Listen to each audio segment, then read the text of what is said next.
Ang mga balita sa Vatican ay karaniwang lumalakad sa 2 anyo, malalakas o tuluyang tahimik. Ngunit ang mga tunay na may alam ay hindi naghihintay ng sigawan para madama ang pagyanig. Minsan, isang linya lang ang sapat. Epektibo agad. Tinatanggap ang pagbibitiw ni Obispo Emeritus Ciro Valente. Walang paliwanag. Isinulat ito sa hulihan ng buletin, kasama ng mga schedule ng misa, mga paalala sa logistics, at pangalan ng mga altar server. Walang flash. Walang paliwanag. Wala man lang salitang ipagpaparangal. Isang pangalan lang, tahimik na itinupi sa papel ng araw. Ngunit si Cardinal Luis Antonio Tagle, habang binabasa ito sa loob ng kanyang tanggapan, ay nanatiling walang kibo. Tumitig siya sa dokumento ng ilang minuto. Nakalugay ang kanyang buhok sa gilid, salamin na nakapatong sa dulo ng ilong. Sa kanyang mukha ay hindi tanong, kundi bigat. Ang uri ng bigat na hindi mo basta binibitbit. Ang uri ng bigat na sumasabay sa puso. Tahimik ang paligid. Tanging ang tiktak ng lumang orasan sa pader at ang tunog ng pahina ng dyaryo na binubuklat ng sekretarya sa labas ang gumuguhit sa oras. Ngunit sa loob ni Tagle, isang bagyong walang ingay ang gumugulong. Valente Ew. Bulong niya, halos hindi marinig ng kanyang sariling boses. Isang knock-knock sa pinto. Mainat. Maikli. Kardinal, may kailangan pa po kayo? Tanong ni Father Emilio, ang kanyang batang sekretaryo. Hindi agad sumagot si Tagle. Tumikim muna, nilasap ang mga salita bago pakawalan. Bigyan mo ako ng ilang sandali, anak. Po. Opo, sagot ni Emilio at marahang isinara ang pinto. Muli katahimikan. Tumayo si Tagle at lumapit sa bintana. Mula roon, tanaw niya ang tuktok ng St. Peter's. Malamlamang ilaw ng araw, parang humihikbi ang langit. Sa kanyang isipan, bumalik ang mga alaala, si Ciro Valente, sa isang konsilyo, mahigpit ang tinig, tapat sa doktrina, hindi natitinan. Sa mga panahon ng kaguluhan, si Valente ang laging matatag, laging may sagot, laging nakatindig. Ngunit ngayon, wala na siya. Hindi sa pisikal. Ngunit sa posisyon, sa tungkulin, sa kapangyarihang ginugol niya ng kalahating siglo upang pangalagaan. At ang katahimikang ito, hindi ito normal. Hindi ito karaniwan. Ang pag-alis ng isang obispo ay karaniwang ipinagdiriwang, ipinagdarasal, ini-announce sa media, pinapalakpakan. Pero ito, isang paalala sa buletin. Isang pagbubura na parang di nag-iwan ng marka. Ngunit iniwan. Ilang oras bago ang balita, sa isang maliit na tanggapan sa loob ng Vatican, 2 lalaki ang nakaupo. Sa gitna nila, isang envelope. Sigurado ka? Tanong ng unang lalaki. Kalbo, matipuno, may kapangyarihan sa boses. Isa sa mga pangunahing kalihim ng Curia. Hindi ito desisyon ng komite, sagot ng pangalawa. Maikli ang buhok, payat, mukhang palaging puyat. Isa sa mga pinakamatagal ng tagapayo ni Pope Leo. Ngunit hindi ba't kailangang pag-usapan ito ng kolehiyo? Hindi siya rebelde. Hindi siya tiwali. Siya ay haligi. Hindi lahat ng haligi ay para sa kasalukuyang bubong, tugon ng tagapayo. At hindi lahat ng pagbaklas ay pagsira. Tahimik. Walang sumunod na argumento. Isang pirma lang ang kailangan. Isa. Ngunit ang tinta na isinusulat sa Vatican ay hindi lamang tinta. Ito ay kasaysayan. Ito ay direksyon. Ito ay propesya. Kinabukasan, naglakad si Pope Leo sa pasilyo ng Domus Sancta Martyr. Suot niya ang kanyang simpleng puting sutana. Walang alahas. Walang pulang kapa. May dalang maliit na libro ng dasal at isang rosaryo na kahoy. Nakalapit sa kanya si Padre Giulio, ang kanyang aide. Your Holiness, bulong ni Giulio, may mga tanong po ang media. May gustong ilabas na pahayag si Monsignor Cameli tungkol sa di. Hindi, putol ni Pope Leo. Maiksi. Hindi malamig pero tiyak. Wala tayong ipapaliwanag. Ang langit ay hindi nag-aanunsyo ng ulan. Bumubuhos ito. Ngunit Santo Papay. Giulio, nilingon siya ni Leo at sa tingin pa lang ay tumahimik ang aide. Hindi nila kailangang maintindihan. Kailangan nilang maramdaman. Nagpatuloy sila sa paglalakad. Tahimik. May ritmong hindi sinasadya ngunit sagrado. Samantala, sa Florence, sa loob ng isang lumang simbahan, si Bishop Ciro Valente ay nakatayo sa harap ng altar. Hawak niya ang isang sobre. Inabot ito sa kanya ng isang pari kaninang madaling araw. Walang pirma. Walang paliwanag. Tanging ang mga salitang, "Tinatanggap na ng Vatican ang inyong pagbibitiw." Epektibo agad. Matagal siyang nakatitig dito. Sa loob ng simbahan, may isang lalaking matanda na tahimik na naglilinis ng sahig gamit ang basang mop. Isa sa mga volunteers. Napatingin siya kay Valente. "Obispo, ayos lang po ba kayo?"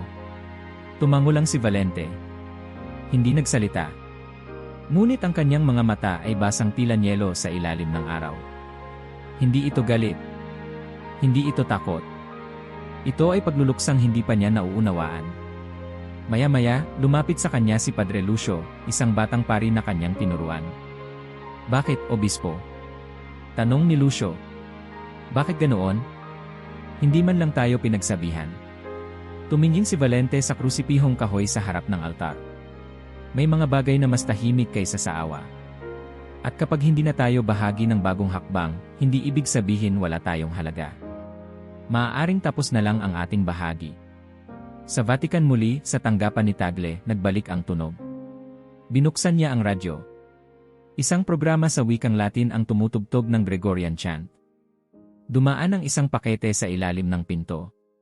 Isa pang buletin. Hindi na niya binuklat agad. Kinuha niya ang kanyang rosaryo. "Panginoon, bigyan mo kami ng karunungan upang tanggapin ang hindi na namin mapanghawakan." Tumayo siya. Hinugot ang kanyang lumang balabal. At lumakad palabas. Hindi para magtanong. Para makinig. Walang sinuman ang talagang handa sa isang papa na hindi humingi ng atensyon. Mula sa unang araw ng kanyang pontipikado, si Pope Leo XIII ay naglakad hindi sa pulang karpet, kundi sa bato. Hindi siya bumaba sa litid ng mga bulwagan na may matitinis na kamera at salitang pinakinis ng mga speakwriter. Bumaba siya sa pananahimik at hindi ito pananahimik ng kahinaan, kundi ng intensyon. Ang katahimikang ito ang nagpasimuno ng lindol. Sa kanyang unang linggo bilang Santo Papa, habang ang mga opisyal ay naghahanda ng agenda para sa press conference, nilisan ni Leo ang kanyang tanggapan at lumakad papunta sa mga hardin sa likod ng Vatican. Isinara niya ang pinto. Hindi sa mga leader ng estado. Sa mga walang tirahan. Sa gilid ng isang puno ng olibo, nakaupo si Leo sa isang lumang bangkong bakal. Sa kanyang harapan, isang babae na nakasuot ng kupas na coat. May sugat sa paa at namumutla sa lamig. Sa tabi niya, isang lalaking may puting buhok na may takip sa mata, tahimik nang umunguya ng tinapay na ibinigay ng isang madre. Walang kamera. Walang mensahe sa Twitter. Wala ni isang salita sa media release. Ngunit iyon ang unang pahayag ng kanyang pamumuno, presensya. Si Cardinal Luis Antonio Tagle, habang pinagmamasdan ang bagong santo papa mula sa malayo, ay nanatiling tahimik. Hindi siya magtataka. Kilala niya si Leo hindi sa mga liham, kundi sa panalangin. Hindi sa doktrina, kundi sa pulso. At sa bawat hakbang ni Leo, naroon ang mensahe, hindi para sa mundo, kundi para sa simbahan. Mabuti ba ito para sa institusyon? Tanong minsan ng isang tagapayo sa Vatican. Sumagot si Tagle ng walang pag-aalinlangan, depende kung aling institusyon ang gusto mong itaguyod, ang katawan ba ni Kristo o ang katawan ng politika. Nagsimula nang mapansin ang mga pagbabago. Sa loob lamang ng isang buwan, tinanggal ni Leo ang mga palamuti sa kanyang opisina. Tinanggal ang pulang pelus. Tinanggal ang mga gintong frame. Sa halip ay ipinako sa pader ang simpleng krusipihong kahoy, at isang lumang larawan ng isang madre na kilala sa pagiging martyr sa Africa. Sa halip na sopistikadong mesa, piniling gamitin ang lumang mesa na may gasgas, kung saan daw isinulat ang draft ng isang encyclical noong dekada 50. Walang seremonya. Isang umaga lang, bigla na lang wala ang lahat. Ginagalaw niya ang ating imahe, bulong ng ilang opisyal sa likod ng mga closed door na pagpupulong. Hindi niya ginagalaw ang imahe, sagot ni Tagle sa isa sa mga pagpupulong. Binabalik lang niya tayo sa orihinal. Ngunit hindi lahat ay natuwa. Sa mga silid kung saan nasusukat ang kapangyarihan sa estilo at pagsunod sa protokol, ang simpleng kilos ni Leo ay tila isang banta. At ang pinakanakakabahala, hindi niya sinabing may binabago siya. Wala siyang sinabing anuman.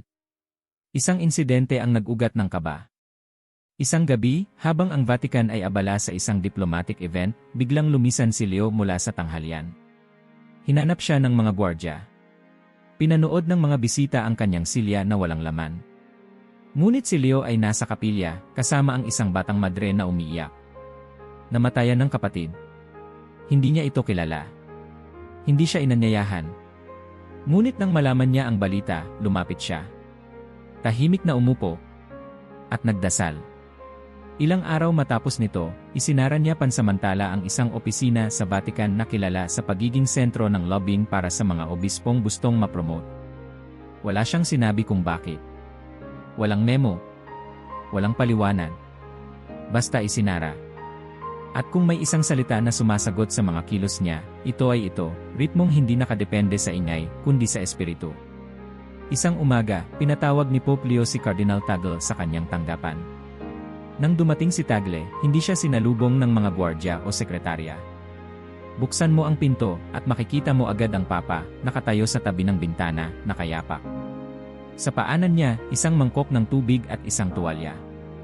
Luis, bati niya. Kumusta ang puso mo? Naglakad si Tagle palapit. Naupo sa lumang silyang kahoy. Mapayapa pero may kabigatan, sagot niya. Tumango si Leo. Ang bigat na yon, anya, ay hindi palaging dapat tanggalin. Minsan, kailangan lang dalhin habang naglalakad. Lumapit si Leo sa kanya. Inilagay ang kanyang kamay sa balikat ni Tagle. Hindi nila naiintindihan kung bakit natin binubuksan ang mga pinto sa mga hindi inaasahan, wika niya. Ngunit hindi ako binigyan ng mga susi para lang isara ang mga ito. Marami ang natatakot, tugon ni Tagle. Dahil sanay sila sa mga pader, ani Leo. Ngunit hindi iyon ang tinayo ng Ebanghelyo. Tinayo nito ay mga daan. Tahimik silang nanatili. Sa pagitan nila ay hindi usapan, kundi panalangin. Isang unawaan na hindi kailangan ng paliwanag. Samantala, sa mga opisina ng kurya, isang malalim na pagkabalisa ang nagsisimulang mag-ugat. Isang kardinal mula sa Hilagang Europa ang nagpatawag ng impormal na pagpupulong. Hindi natin maaaring hayaang mabura ang tradisyon, anya. Ngunit tinanong siya ng isa sa mga mas batang obispo, anong tradisyon ba ang binubura niya? Ang pagsusuot ng sutana na may gintong borda? O ang pagiging malayo sa mga umiiyak sa labas ng ating mga pintuan? Walang sagot. Ang totoo, hindi si Leo ang sumisira ng istruktura. Hindi siya nag-aaway sa sinuman. Hindi siya nagpapalabas ng radikal na doktrina. Wala siyang inilalaban. Ngunit ang kanyang tahimik na pagkilos ay parang tubig na bumabaha sa isang silid na punang alikabok. Hindi ito nagsisigaw pero inaangat nito ang mga bagay. Niluluwag nito ang mga pagkakakapit. Pinapagalaw nito ang matagal nang hindi gumagalaw. Sa isang liham na ipinadala ni Cardinal Tagle sa isang kaibigang obispo sa Asia, isinulat niya. Ang kapangyarihan ng kanyang pamumuno ay hindi galing sa panibagong sistema, kundi sa lumang alaala. Hindi siya bumabago upang maging makabago. Binabalikan niya ang mga simula na matagal nang nalibing sa ilalim ng mga titulong kinalimutan natin ang boses ng Diyos. Isang gabi, matapos ang huling misa, lumabas si Pope Leo sa labas ng kanyang silid. Wala siyang suot na sapatos. Bitbit niya ang kanyang rosaryo.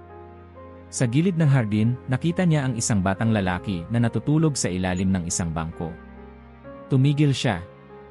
Lumuhod. At dahan-dahang inabot ang sariling balabal para ibalot sa bata.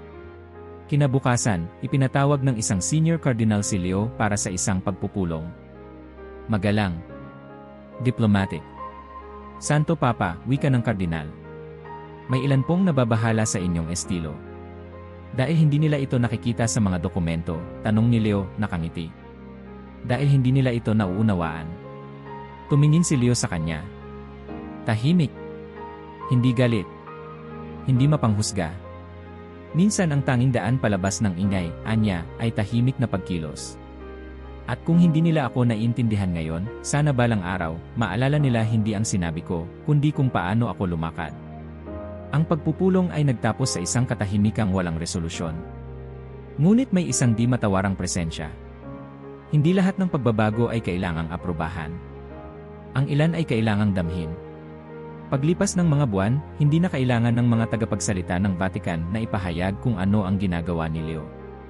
Ang mundo ay nagsimulang tumingin. Hindi sa kanyang mga salita, kundi sa kanyang mga hakbang. Hindi sa kanyang mukha, kundi sa kanyang mga gawa. At sa mga bulwagan ng simbahan, may ibang tono na ang hangin. Isang dating madre mula sa Argentina ang nagsabi, hindi ko siya narinig magsalita. Pero naramdaman ko ang Diyos sa kanyang tahimik na pagkilos. Isang paringgaling Kongo ang nagkomento, iba siya. Hindi niya tayo binubuksan sa bagong mundo. Ibinabalik niya tayo sa Ebanghelyo. Sa likod ng lahat ng ito, si Cardinal Luis Antonio Tagle ay tahimik na sumulat ng isa pang nota sa kanyang journal. Kapag ang simbahan ay nagsimulang maglakad muli sa alikabok ng Ebanghelyo, hindi lahat ay magagalak. Ngunit ang langit, sa palagay ko, ay muling ngumingiti. Ang tawag sa kanya ng ilan, ang pader.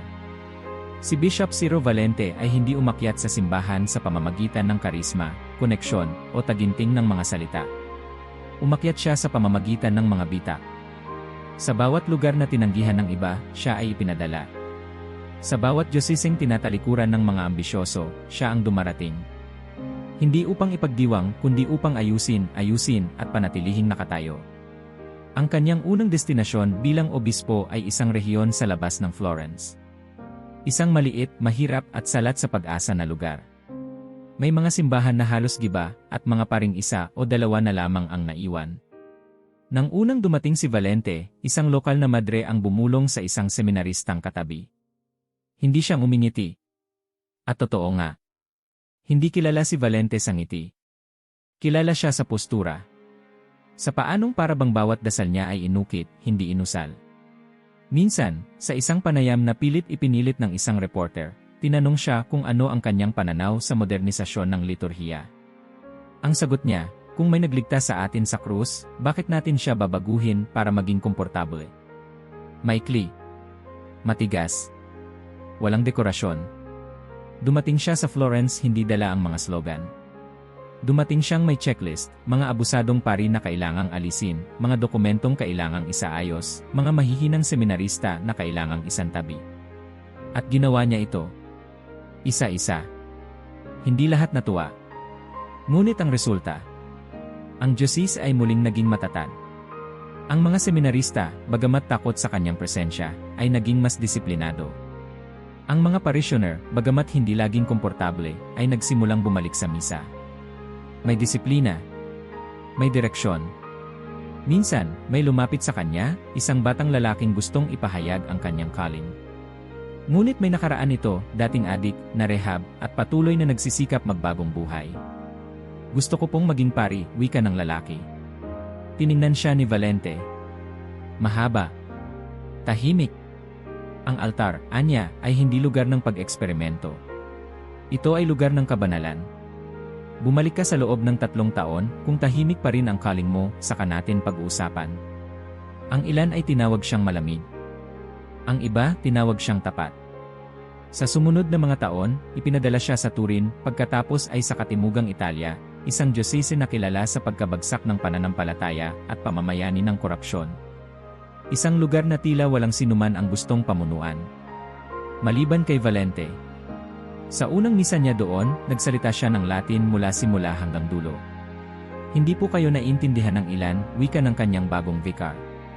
Mas mabuting hindi nila ako maunawaan, sagot niya, kaysa maliin ang banal. Sa paningin ng mundo, isa siyang haligi.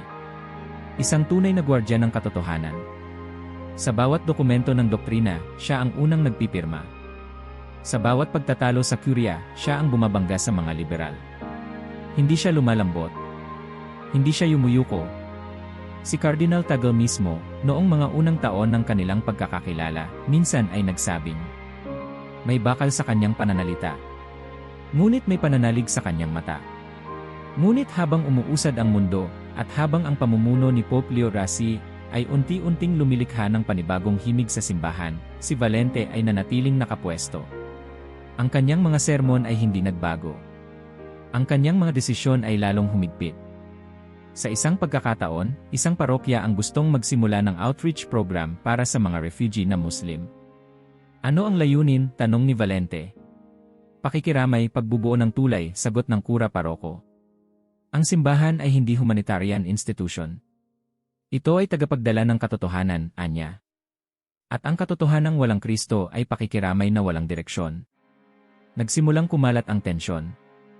Sa Vatican, habang si Pope Leo ay nagsusuot ng puting kasuotan na walang dekorasyon at binubuksan ang mga hardin sa mga walang tirahan, si Valente ay naghihigpit ng pinto ng kanyang katedral sa mga pulubing natutulog sa gilid. Hindi ito bahay tuluyan. Ito ay templo ng Diyos, sabi niya sa kanyang vicar. Ang ilang kabataan sa kanyang diocese ay nagsimulang magtanong, bakit tila ang Papa ay gumagalaw sa isang direksyon, habang ang aming obispo ay nananatiling di gumagalaw? At sa tanong na iyon nagsimula ang puwang. Hindi ito lantaran. Walang away. Walang eskandalo. Ngunit unti-unti may napipilas. Isang gabi, sa kanyang tanggapan, binuksan ni Valente ang radyo. At narinig niya ang tinig ni Pope Leo sa isang simpleng homilya. Kapag ang isang simbahan ay nagsimulang maging museo ng tama, kaysa tahanan ng pag-ibig, nawawala ito sa pagkatawag nito. Tumigil si Valente. Pinatay ang radyo. Hindi siya galit. Ngunit nagtagal siya sa pagkakatitig sa crucifix sa kanyang pader. Ang pag-ibig na walang kaayusan ay kaguluhan, bulong niya. At sa katahimikang iyon, may bigat na hindi niya maibato kahit saan. Ilang araw bago dumating ang kanyang liham ng pagbibitiw, nakatanggap siya ng ulat na may isa sa kanyang mga pari na nagsimulang magbinyag ng mga anak ng mga migranteng walang dokumento. Hindi niya ito pinahintulutan. Tinawag niya ang pari. Bakit mo ito ginagawa? Dahil sila rin ay anak ng Diyos, sagot ng pari, nanginginig. Ang batas ay hindi kalaban ng awa, ani Valente. Ang batas ay tagapagbantay nito. At ipinag-utos niyang itigil ang gawain. Noong araw din iyon, may dumating na sulat mula sa Roma. Isang sobre. Walang selyo ng pagkondena. Walang tanda ng gulo. Ngunit sa loob, isang linya. Tinatanggap na ng Vatican ang inyong pagbibitiw. Epektibo agad. Tahimik siyang naupo sa kanyang silya. At sa unang pagkakataon sa napakahabang panahon, hindi niya alam ang dapat gawin. Sa kabilang bahagi ng mundo, si Cardinal Tagle ay nakatanggap ng parehong ulat. Tumayo siya mula sa kanyang mesa. Lumakad papunta sa kapilya ng kanyang opisina. Umupo sa isang sulok. Binuksan ang kanyang journal. Walang sigawan. Walang paliwanag. Ngunit naramdaman ko, ang panahon ni Valente ay tapos na. Hindi dahil nagkulang siya, kundi dahil dumating na ang panahong hindi na sapat ang bakal. Kailangan natin ngayon ng paa na marunong lumuhod. At sa kanyang puso, isang kirot. Hindi laban kay Valente, kundi para sa kung anong kinatawan nito, isang henerasyon na inihubog para magbantay, ngayon ay tinatawag upang magpakumbaba. Sa Florence, naglakad si Valente palabas ng kanyang opisina. Suot ang kanyang itim na balabal, bitbit ang lumang breviary. Sa labas, may ilang parishioners na sumalubong sa kanya. Lumuha ang ilan. Ang iba ay yumuko. Wala siyang sinabi. Ngunit sa kanyang mga mata, may luhang hindi iniluha sa harap ng tao. At habang papalayo siya, tahimik na tinanong ng isa. Obispo, saan po kayo pupunta? Tumigil siya. Tumingin sa simbahan. Doon sa hindi kailangang marinig ang aking tinig para maniwala sa presensya ng Diyos. At nagpatuloy siya sa paglakad. Hindi natalo. Hindi napahiya. Ngunit tinanggal. Hindi dahil sa kahinaan, kundi dahil sa panahon. Hindi ito sumabog. Hindi ito dumadagundong. Wala ring tumayo sa pulpito upang manindigan. Ngunit ang bitak ay naroon, dumaan sa pagitan ng dalawang puso na kapwa nagmamahal sa iisang simbahan, ngunit sa magkaibang wika. Minsan sa isang pagpupulong sa Vatican, naglabas ng bagong direktiba si Pope Leo XIII, isang panukalang palawakin ang mga programa sa mga komunidad ng refugee, hindi lamang bilang gawaing kawanggawa, kundi bilang pastoral priority. Ipinadala ang circular sa lahat ng mga diocese. Isang paanyaya, hindi utos. Isang pahiwatig, hindi batas. Nang matanggap ito ni Bishop Ciro Valente, ilang oras siyang tahimik. Nakaupo siya sa kanyang tanggapan, binabasa mulit-muli ang dokumento. Inilapag niya ito sa mesa. Binuksan ang bintana. At tumingin sa simboryo ng kanyang katedral. Pakikiramay ay hindi estratehiya, bulong niya. Hindi niya sinagot ang sulat. Hindi niya ito tinuligsa. Ngunit hindi niya rin ito sinunod. Sa loob ng kanyang diocese, nanatiling pareho ang mga programa. Walang binago. Walang pinalawak. Isang buwan ang lumipas. Dumating ang isang grupo ng mga madre mula sa isang internasyonal na misyon. Nais nilang gamitin ang isang maliit na kapilya upang magsagawa ng programa para sa mga dayuhang kababaihan na biktima ng trafficking. Nagpadala sila ng liham kay Valente. Ang kanyang tugon ay maikli. Ang kapilya ay para sa liturhiya. Hindi ito conference room. Walang pasaring. Walang sermon. Ngunit ramdam ang lamig. Ang mga madre, bagamat nalungkot, ay hindi nagreklamo. Lumipat sila sa isang bahay pahingahan sa kabilang bayan. Ngunit nagsimula na ang bulong-bulungan. Hindi ba't si Pope Leo ay nagsabing kailangang yakapin ang mga nasugatan? Bakit tila kabaligtaran ang nangyayari dito? Si Cardinal Luis Antonio Tagle ay hindi agad nakialam. Pinili niyang manood muna. Pinili niyang makinig sa katahimikan. Ngunit hindi niya napigilan ang pagdama sa unti-unting pagkakahiwalay. Isang umaga, sa kanyang sariling kapilya, nagdasal siya. Panginoon, paano kami magkakasama sa iisang bangka kung hindi kami sumasagwan sa parehong direksyon? Hindi siya humihingi ng gyera. Hindi siya nais makipag-debate. Ngunit ramdam niya na may dalawang anyo ng pananampalataya ang humaharap sa isa't isa. Isa ay paninindigang matatag, ang isa ay panawagang magpakumbaba. Parehong totoo. Parehong may ugat sa ebanghelyo. Ngunit magkaibang tugon sa kasalukuyang mundo. Sa isang pagtitipon ng mga obispo mula sa Southern Europe, nagsalita si Tagle. Hindi niya binanggit ang pangalan ni Valente. Ngunit ang kanyang mga salita ay malinaw. Ang ating paninindigan sa katotohanan ay hindi dahilan para iwasan ang paghila ng mga nalulunod. Kung ang ating mga bisig ay abalang nakayapos sa doktrina, paano natin sila iaangat? Tahimik ang silid. Sa gilid, isang obispo ang nagtanong, ngunit paano natin mapapanatili ang kabanalan kung niyayakap natin ang gulo? Sumagot si Tagle, marahan, ang kabanalan na takot madumihan ay hindi kabanalan. Ito ay pagkukunwari. Ang mga salitang iyon ay nakarating sa diocese ni Valente. Hindi sa pamamagitan ng tsismis, kundi sa pamamagitan ng isang batang pari na dumalo sa pagtitipon. Sa kanyang pagbabalik, sinabi niya, Obispo, si Cardinal Tagle po tila may pasaring sa mga hindi sumusunod sa mga bagong panawagan ng Vatican. Tiningnan siya ni Valente. Hindi lahat ng panawagan ay kailangan tugunan kapag ang espiritu ay hindi sumasabay. Ang pagkakaisa ay hindi laging pagsunod. Minsan ito ay pananatiling tapat. Ngunit kahit siya ay alam, may bumabago. Hindi sa kanyang paligid. Sa hangin. Isang gabi, nagkasalubong ang landas ni Valente at ni Pope Leo XIII sa isang seremonyang panrelihiyon sa Roma. Walang naka-schedule na pulong sa pagitan nila. Ngunit sa gilid ng altar ng basilika, bago magsimula ang liturhiya, nagtagpo ang kanilang mga mata. Obispo, bati ni Leo, may lambing sa boses. Santo Papa, tugon ni Valente, may galang ngunit walang galaw sa mukha. Nagtagal ang kanilang titigan. Walang salita. Ngunit may usapan. Marami ang hindi makaintindi sa mga ginagawa ko, wika ni Leo, sa isang himig na halos bulong. Alam ko yon.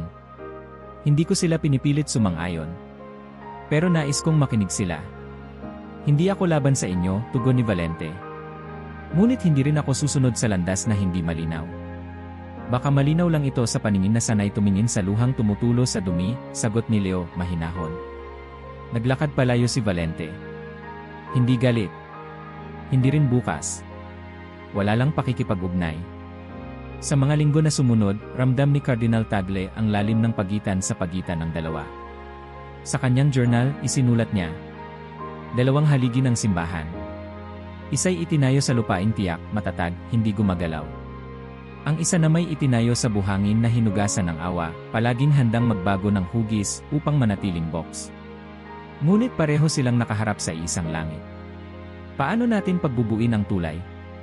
Isang gabi, dumalaw siya sa kanyang matandang kaibigang si Monsignor Abelardo, isang retiradong teologo. Luis, ani ng matanda habang sila'y umiinom ng tsaa, baka hindi mo kailangang ayusin ang pagitan. Baka kailangan mo lang tumayo sa gitna nito. At kung masira ako sa gitna, hindi ka masisira kung ang panalangin mo ay hindi upang manalo, kundi upang umunawa. Sa Roma, habang si Pope Leo ay patuloy sa kanyang tahimik na pamumuno, binubuksan ang mga gate ng Vatican sa gabi para sa mga walang tahanan, tumatanggap ng mga madre at laiko na may kakaibang pananaw. Si Valente ay lalong lumalalim sa kanyang pagkakabukod. Nagiging mas bihira ang kanyang presensya sa mga pulong ng Curia. Hindi na siya nagpapadala ng mga rekomendasyon sa mga bagong programang panlipunan.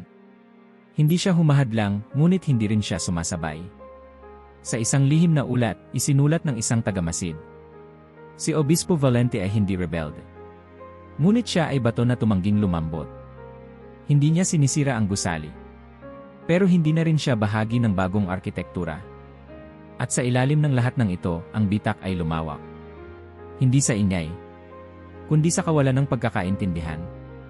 Ang mga salita nila ay magkatulad, ngunit ang ibig sabihin ay magkaiba. Isa ang naniniwalang ang simbahan ay dapat manindigan kahit mag-isa. Isa ang naniniwalang ang simbahan ay dapat lumuhod upang makasama ang iniwan. At sa pagitan nila si Tagle hindi bilang hukom kundi bilang saksi.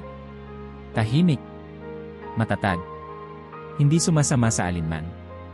Ngunit dinaramdam ang pareho. Sa isang misa para sa mga pari sa Asia, nagtapos si Tagle ng kanyang humilya sa ganitong panalangin. Panginoon, huwag mo kaming hayaang piliin sa pagitan ng katotohanan at awa. Turuan mo kaming makita na sa krus, silang dalawa ay isa. Walang sinuman ang naghanda para sa kanyang pangalan. Hindi ito pinag-usapan sa mga koridor ng Curia.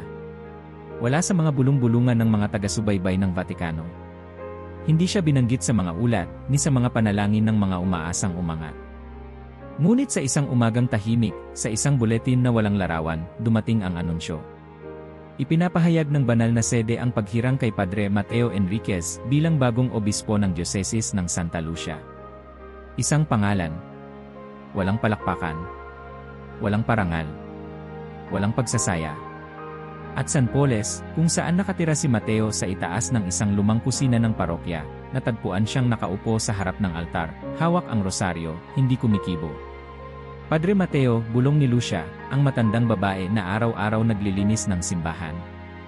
Totoo ba ito? Hindi agad siya tumugon. Tahimik niyang ipinikit ang mga mata, saka dahan-dahang tumango. Hindi ko alam kung bakit, ang tanging nasabi niya. Ngunit ang Diyos ay hindi humihingi ng pahintulot bago pumili. Bago ang lahat ng ito, si Mateo Enriquez ay kilala lamang sa kanilang maliit na distrito bilang pari na laging may bitbit na supot ng tinapay. Hindi siya madalas makita sa mga pagpupulong ng diocese. Hindi siya nagbibigay ng mga lecture sa mga seminar. Hindi siya palasalita. Ngunit siya ay naroroon. Tuwing gabi, bago magsara ang simbahan, umaakyat siya sa rooftop para manalangin. Doon, nakaupo siya sa isang silyang kahoy na may kalawang na paa, tinitingnan ang lungsod sa ilalim ng buwan. Kapag may kumatok sa pinto ng simbahan sa gabi, isang batang ina na naglalakad kasama ang anak, isang matandang walang matulugan, binubuksan niya.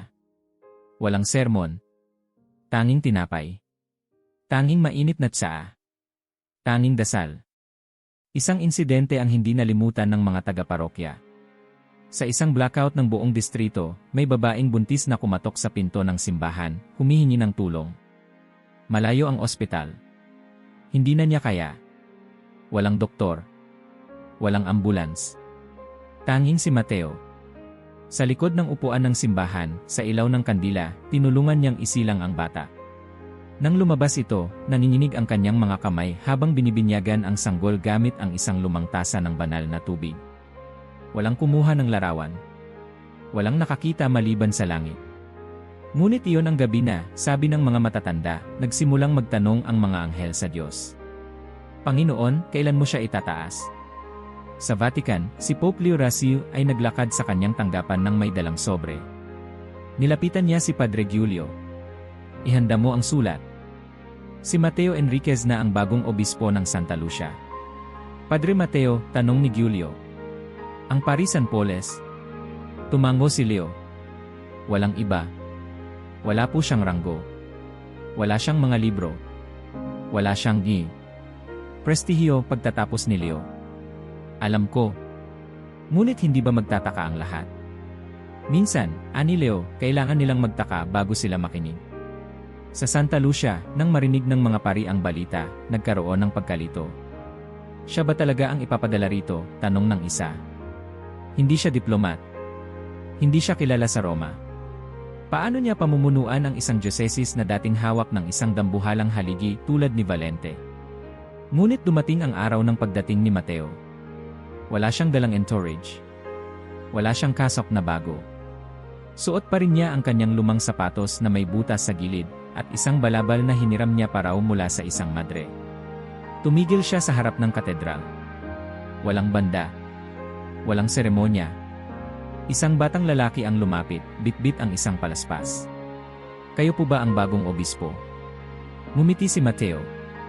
Kung ako nga, sana wala kang marinig sa akin kundi panalangin. Pumasok siya sa simbahan. Lumuhod sa harap ng altar. At hindi agad tumayo. Pinanood siya ng mga pari.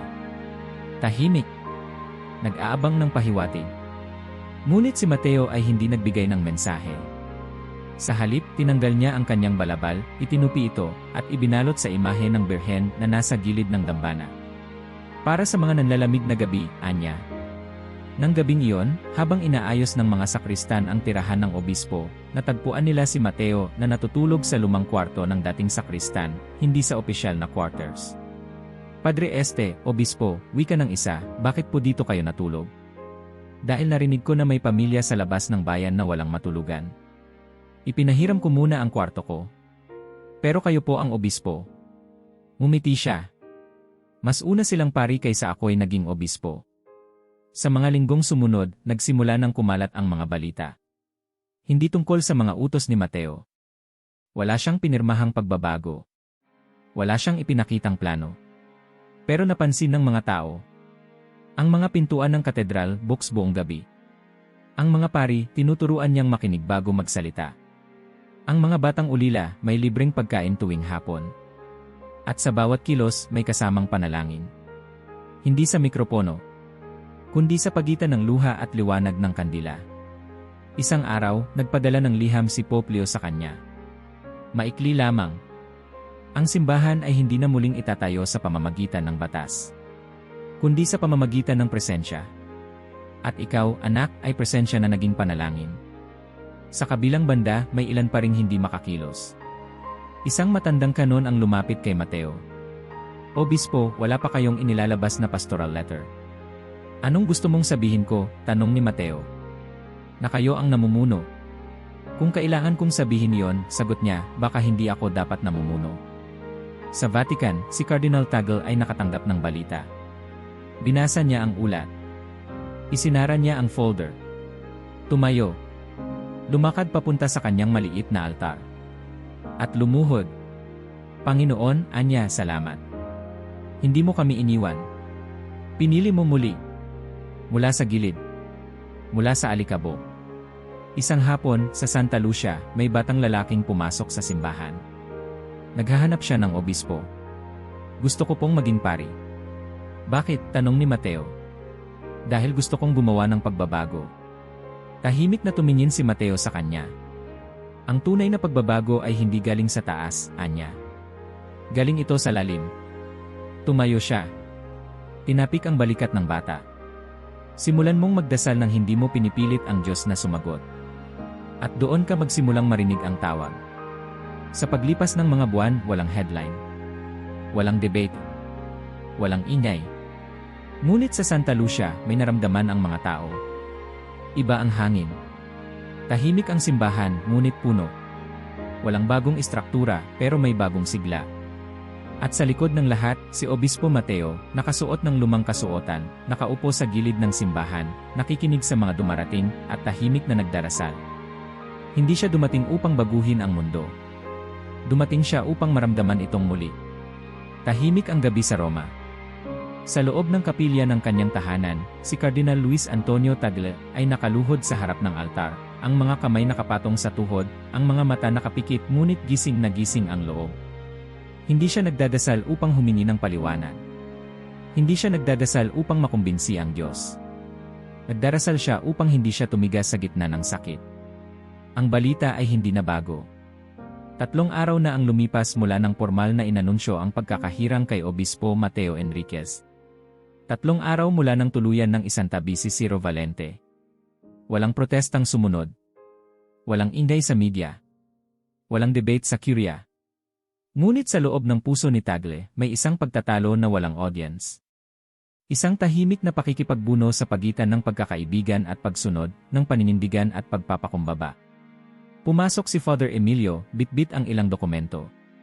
Agad siyang tumigil sa bungad ng kapilya, napansin ang posisyon ng kanyang kardinal. Marahang inilapag ang mga papel sa mesa at tahimik na lumabas. Alam niyang hindi ito oras ng trabaho. Ito ay oras ng pagluha. Sa loob ng kanyang alaala, buhay na buhay pa rin si Valente. Ang matatag na tinig sa mga konseho. Ang tuwid na likod sa mga prosesyon. Ang paninindigang tila hindi kailanman nabaluktot kahit sa mga panahon ng kaguluhan. Naalala niya ang isang gabi sa Assisi, taon na ang nakalilipas. Magkasama silang naglalakad sa ilalim ng mga parol, habang ang mga peregrino ay naglalakbay paakyat sa dambana ni San Francisco. Luis, wika ni Valente noon, ang simbahan ay hindi dapat magmukhang nag-aalangan. Kapag nabawasan tayo ng tiwala sa ating sarili, paano pa maniniwala ang mundo? Baka, sagot niya noon, kailangan muna nating matutong mag-alangan para sa kapakanan ng awa. Nagkatinginan sila noon. Wala nang sinabi. Ngunit sa tingin pa lang, alam na nilang magkaibang ilog ang kanilang pinanggalingan, kahit isang dagat ang kanilang tinatahak. Ngunit kahit na alam niyang may mga pagkakaibang hindi maiiwasan, hindi nito pinagaan ang pasanin ng pagkawala. Hindi dahil sa posisyon. Hindi dahil sa kapangyarihan. Kundi dahil may isang kapatid na unti-unting lumayo habang tahimik ang mundo. At ngayon, wala na siya. Hindi dahil sa kahinaan. Hindi dahil sa iskandalo. Kundi dahil hindi na siya kasya sa galaw ng espiritu. Pumintig ang damdamin ni Tagle habang binubuksan niya ang kanyang journal. Panginoon, isinulat niya, paalalahanan mo akong ang pamumuno ay hindi paghawak, kundi pagbitaw. Turuan mo akong kilalanin ang paglisan bilang bahagi rin ng biyaya. Sa sulok ng pahina, isang patak ng luha ang tumama. At sa kanya isinara ang kwaderno. Kinabukasan, may pagtitipon ng mga obispo mula sa iba't ibang rehiyon ng Europa.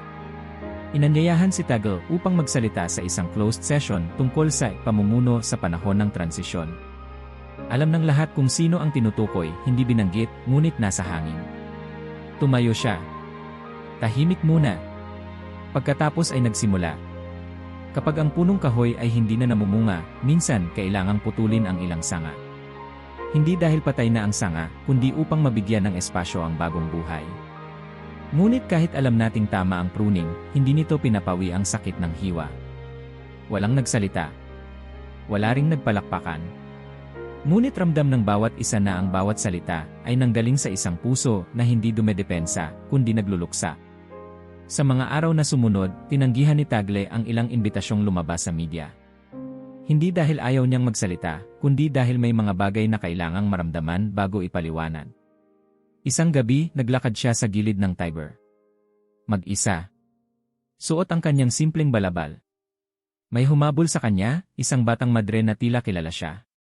Cardinal Tagle, wika nito, nalungkot po ako sa nangyari kay Bishop Valente. Ipinagdasal ko siya. Tumango si Tagle. Salamat, Anya. Hindi siya masama. Hindi siya tinanggihan ng Diyos. Siya ay bahagi ng isang panahon at ang panahon ay nagbago. Hindi ba unfair, tanong ng madre, may luha sa mata. Parang iniwan siya. Tumingin si Tagle sa kanya. At may lambing sa kanyang tinig. Hindi siya iniwan. Siya ang huling haligi ng isang templo na kailangang palitan ng isang box na tabing. Masakit. Ngunit hindi kalaban ang pagbabago. Kalinawan ito na masyado lang tayong natakot yakapin. Sa kapilya muli, isang linggo matapos ang lahat, muling bumalik si Tagle sa kanyang panalangin. Ngunit iba na ang kanyang dasal. Hindi na ito luhang humihingi ng paliwanag. Ito ay luhang natutong tumanggap. Panginoon, wika niya, salamat sa mga haliging tulad ni Valente. Salamat din sa mga yapak ni Mateo. Salamat sa krus na nag-ugnay sa kanilang dalawa. Sa kanyang harapan, isang kandila ang tahimik na sumasayaw.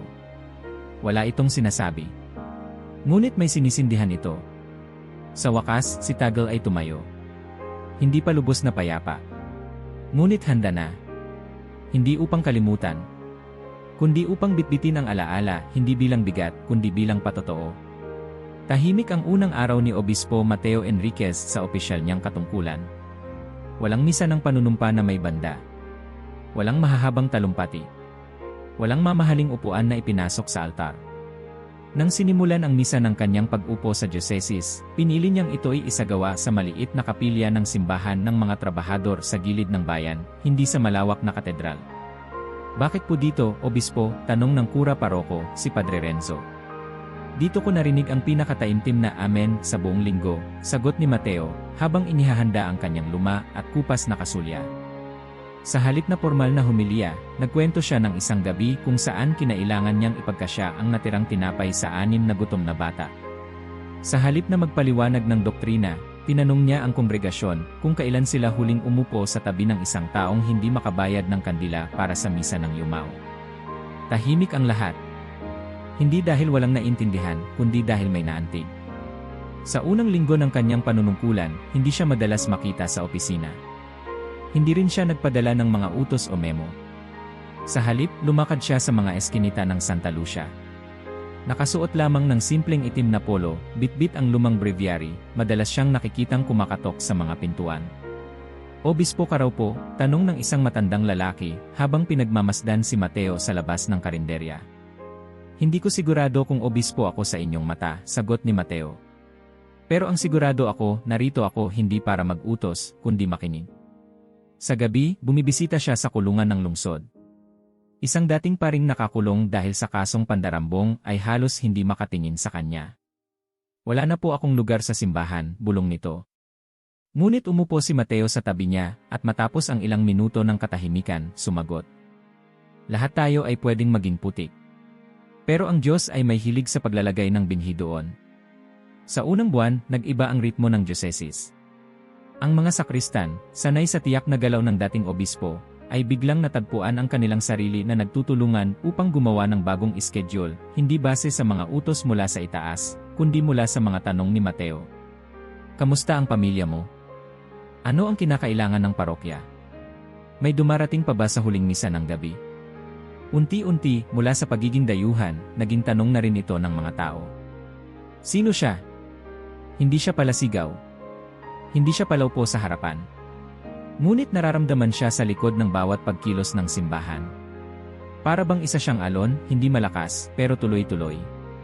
Isang araw, nagkasakit ang isang batang altar server. Ang ina nito ay hindi maka-absent sa trabaho. Habang ang iba'y nagkukumahog, dumating si Mateo, walang abiso, at siya mismo ang pumalit bilang tagahawak ng kandila. Obispo, sabi ng sakristan, hindi po ito nararapat. Mas nararapat ba ang hindi na matuloy ang misa dahil walang magbitbit ng kandila, tugon niya. May ilan pa ring nagdududa. Sa isang pulong ng mga senior clergy, isa sa kanila ang nagtanong. Obispo, kailan niyo ilalatag ang inyong plano pastoral? Wala pa kaming nakikitang direksyon. Tumango si Mateo. Huminga ng malalim. Bago tayo maglatag ng plano, baka kailangan muna nating muling pakinggan ang lupa. Baka kasi nakagawa na ito ng sariling plano pero hindi natin naririnig. Tahimik ang silid. May ilan na nainis. Ngunit may ilan ding ngumiti. Hindi siya tulad ng dati. At baka yon ang kailangan. Isang gabi, habang naglalakad siya pauwi galing sa pagdalaw sa isang pamilyang nawalan ng anak, nadaanan niya ang 2 lalaking lasing na nagtatalo sa gilid ng simbahan. Hindi niya sila iniwasan. Mga Ginoo, tawag niya. Ano yon? Tanong ng isa, agresibo. Pere, wala kang pakialam dito. Ngumiti si Mateo. Lumapit. Kung hindi ako pwedeng makialam, pwede bang makisama kahit sandali? Baka pareho kayong gusto lang pakinggan. Nagkatinginan ang dalawa. At sa hindi inaasahang sandali, ang dating tensyon ay napalitan ng kaba at hiya. Ikaw yung bagong obispo. At tulad nyo, madalas din akong walang sagot. Pero natutunan kong minsan, sapat na ang hindi agad umaalis. Nagsimulang bumalik ang mga hindi nagsisimba. Mga inang binigyang kahihiyan dahil sa pagiging solong magulang. Mga kabataang dati itinaboy dahil sa tanong nila sa doktrina. Mga amang hindi makapagkumpisal dahil sa kanilang trabaho sa gabi. Hindi sila bumalik dahil pinilit sila. Bumalik sila dahil may isang obispong lumuhod muna bago umupo sa luklukan. Isang hapon, may dumating na sulat mula sa Vatican. Hindi ito opisyal na dokumento. Personal ito, galing kay Pope Leo XVI. Hindi kita pinili upang baguhin ang simbahan, Mateo. Pinili kita upang paalalahanan ito kung paano muling magmahal. Nang binasa ito ni Mateo, hindi siya ngumiti. Hindi rin siya lumuhod. Tahimik niyang inilagay ang liham sa ilalim ng kanyang breviary. Tumingin sa altar. At bulong niya, Panginoon, huwag mong hayaang mapalitan ng papel ang presensya. Palitan mo ako kung kailan ko makalimutan iyon. Dumating ang taglamig. Malamig ang hangin. Sa labas ng simbahan, may matandang lalaking natutulog sa gilid. Ang mga madre ay nagkakanda kumahog na alukin ito ng kumot. Si Mateo. Tahimik niyang tinanggal ang kanyang balabal, inilapag sa ibabaw ng matanda, at naupo sa gilid nito.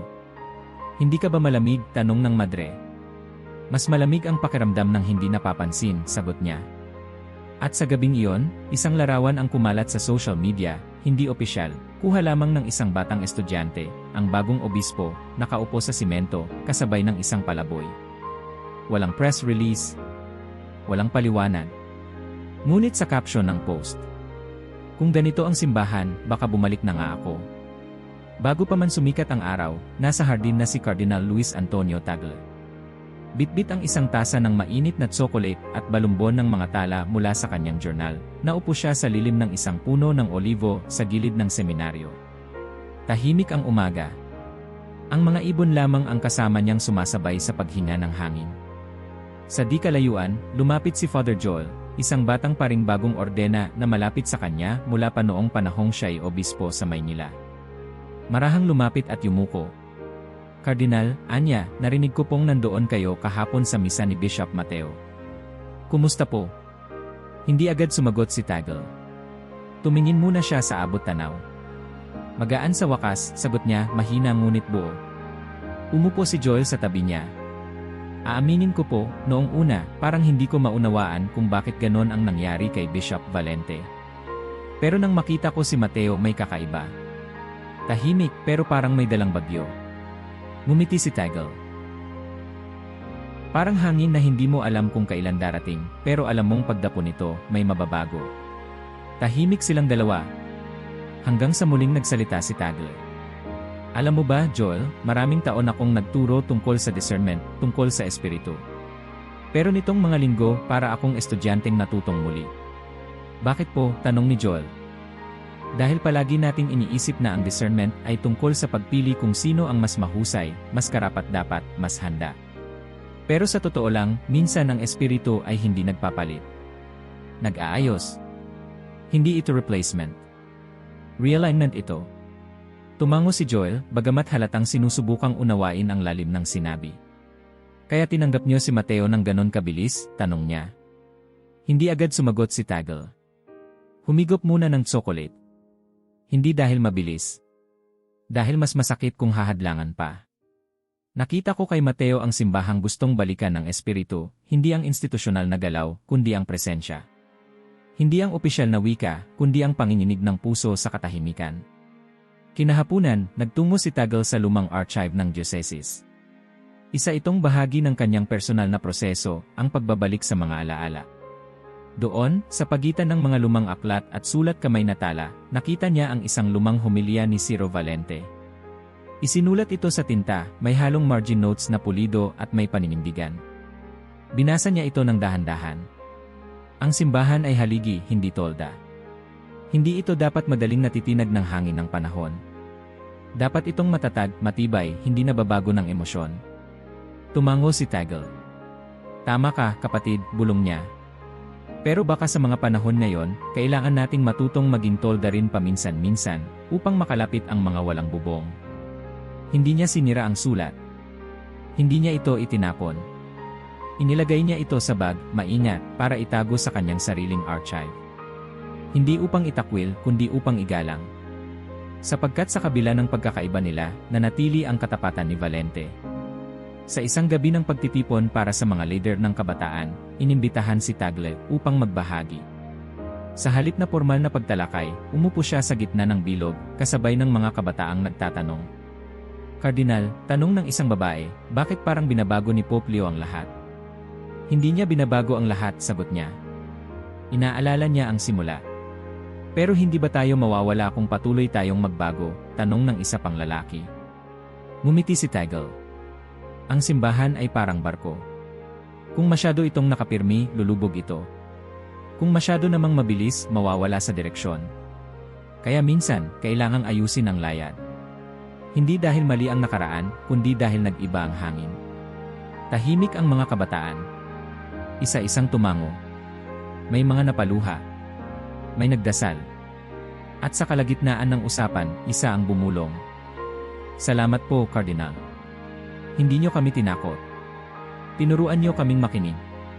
Sa kanyang pag-uwi, may isa pa siyang ginawa. Sumulat siya kay Mateo. Mahal kong kapatid, hindi ako agad nagsalita. Hindi dahil hindi kita sinuportahan, kundi dahil kailangang mauna ang panalangin kaysa sa opinyon. Ngayon na ako'y tahimik na, masasabi ko na, ang iyong pagdating ay hindi pagkawala ni Valente. Ito ay bagong hakbang ng Espiritu. Sa bawat yapak mong walang tunog, naririnig ng simbahan ang puso ng Ebanghelyo. Lakad ka lang. Andito lang kami sa likod mo, hindi bilang mga tagasunod, kundi bilang mga kapatid. Luis Antonio Tagle. Pinirmahan niya ito. At matapos ay pumikit, huminga ng malalim. Sa wakas, ang bigat ng tanong ay naging biyaya ng pagkaunawa. Hindi lahat ng sakit ay dapat alisin. Ang iba, dapat dalhin upang tumubo ang bago. Sa isang liblib na diocese sa Latin America, isang lumang kumbento ang muling binuksan. Hindi upang itayo roon ang isang museo, kundi isang tahanan para sa mga inang itinatakwil ng kanilang pamilya. Ang proyekto ay hindi dumaan sa mga headlines ng Vatican News. Wala ring press conference. Isa lamang itong larawan sa pader, isang ina, may sanggol sa bisig, at isang madre sa kanyang tabi na nakangiti. Sa Africa, isang obispo ang nagbitiw sa kanyang tanggapan hindi dahil sa iskandalo, kundi upang bumalik sa kanyang unang misyon bilang guro sa isang liblib na paaralan. Sinabi niya sa kanyang liham, mas kailangan ng simbahan ngayon ang mga taong marunong makinig bago magsalita. Sa silangang Europa, isang bagong appointed na obispo ay tumangging gumamit ng sariling kotse. Naglakad siya mula palengke hanggang simbahan, araw-araw, upang makilala ang kanyang mga nasasakupan, hindi sa opisina, kundi sa kanilang araw-araw na buhay. Wala sa mga ito ang tinawag na reforma sa Vatican. Ngunit nagsimula na ang pag-uga ng mga ugat. Sa Vatican mismo, si Pope Leo XVI ay patuloy sa kanyang tahimik na gawain. Hindi siya madalas makita sa Granding Audience Hall. Mas madalas siyang nasa hardin, naglalakad mag-isa, o nakaupo sa kapilya na walang bantay. Minsan, habang pinagmamasdan ang liwanag ng araw na tumatama sa mga sanga ng punong olivo, may lumapit sa kanya, isang matandang madre. Holy Father, anya, bakit po hindi kayo nagsasalita ng mas madalas? Marami pong naguguluhan. Ngumiti si Leo. Hindi ba't ang espiritu ay dumating sa anyo ng isang hininga, hindi sigaw? Pero paano po namin malalaman ang direksyon? Kapag ang mga ugat ay malalim, hindi kailangang makita ang mga ito para makasigurong buhay ang puno. Tahimik ang madre. Pagkatapos ng ilang saglit, yumuko siya. Tama po kayo. Sa isang lihim na pagpupulong ng mga kardinal, may ilan pa ring nagpapahayag ng agam-agam. Kailangang may formal na linya ng aksyon. Hindi natin pwedeng hayaan na ang mga pagbabago ay tila nangyayari lamang sa ilalim ng radar, giit ng isa. Ngunit isang kardinal mula sa Timog Silangang Asya ang tumugon, at kailan pa naging delikado ang katahimikan kung ito ay may bunga ng kababaang loob at muling paglalapit sa mga mahihirap. Tahimik ang silid. Dahan-dahan, napansin ng ilan, hindi na ang mga dating boses ang madalas marinig. Ang mga karaniwang nasa likod ng mga pulong, ngayon ay nasa unahan. Hindi dahil sa posisyon, kundi dahil sa presensya. Sa Italia, si Bishop Matteo Enriquez ay hindi na lamang isang kwento ng pagtatalaga. Siya na ay isang pamantayan. Hindi formal, hindi ipinroklama, ngunit nararamdaman. May mga paring sumusunod sa kanyang yapak, naglilingkod sa mga walang tahanan, tumitira sa mga simpleng bahay, nagmimisa sa kalsada kapag kailangan. Isang reporter ang nagtangkang interviewin siya. Bishop Matteo, marami pong nagsasabing kayo ang mukha ng bagong simbahan. Ano ang masasabi niyo rito? Ngunit tumawa lang si Matteo, marahang nagkibit balikat, at sinabi. Kung may bagong mukha ang simbahan, sana ito ay yung sa mga walang pangalan, hindi sa akin. Balik sa Roma, isang batang seminarista ang nagtanong kay Cardinal Tagle matapos ang isang klase. Cardinal, totoo po bang may reforma sa simbahan ngayon? Tumingin si Tagle sa kanya at mahinang tumango. Hindi tulad ng iniisip ng karamihan. Walang manifesto. Walang rallying CRI. Pero may pagbabago. Isang pag-aayos ng mga ugat, hindi ng bubong. Hindi po ba dapat may deklarasyon? Ang tunay na paggalaw ng espiritu ay hindi palaging nangangailangan ng kamera. Minsan, isang kandila lang na muling sinindihan sa isang tahanan, sapat na para simulan ang pagbabagong hindi na mapipigilan. Sa isang maliit na simbahan sa gitna ng kagubatan sa Amazon, isang pari ang nagtanong sa kanyang kongregasyon. Alam niyo bang hindi kailangang makarating sa Roma para maranasan ang tunay na simbahan? Dito mismo, kung saan kayo nakatayo, nagsisimula ang reforma. Kapag piniling magpatawad ang hindi inaasahan. Kapag piniling lumapit sa sugatan. Kapag piniling itahimik ang sarili upang pakinggan ang tinig ng Diyos. At sa huling bahagi ng ating kwento, babalik tayo sa pinakatanong na sinimulan ng lahat, ano ang tunay na reforma? Ito ba ay pagpapalit ng mga pangalan? Paglipat ng kapangyarihan? Pagbura ng lumang alaala? O baka naman ito'y isang paanyaya sa bawat isa sa atin, hindi bilang mga manonood, kundi bilang mga kasali. Hindi lamang ito kwento ng Vatican. Ito'y kwento ng puso. Ang langit ay gumagalaw. At hindi ito gumagalaw sa kulog, kundi sa bulong. Hindi ito sumisigaw, kundi bumubulong sa gabi ng ating mga takot, sa katahimikan ng ating pagdarasal, sa pagitan ng ating mga pagtanggi at pananampalataya. Kaya ngayon, ako'y magtatanong sa iyo, hindi bilang isang tagapagsalita ng simbahan, kundi bilang kapwa mananampalataya. At ikaw? Ano ang nirerealinhan ng Espiritu sa iyo? Hindi para palitan ka, kundi upang ibalik ka sa sentro. Hindi upang burahin ang iyong nakaraan, kundi upang bigyan ka ng bagong direksyon. Hindi upang ipahiya ka, kundi upang paalalahanan ka.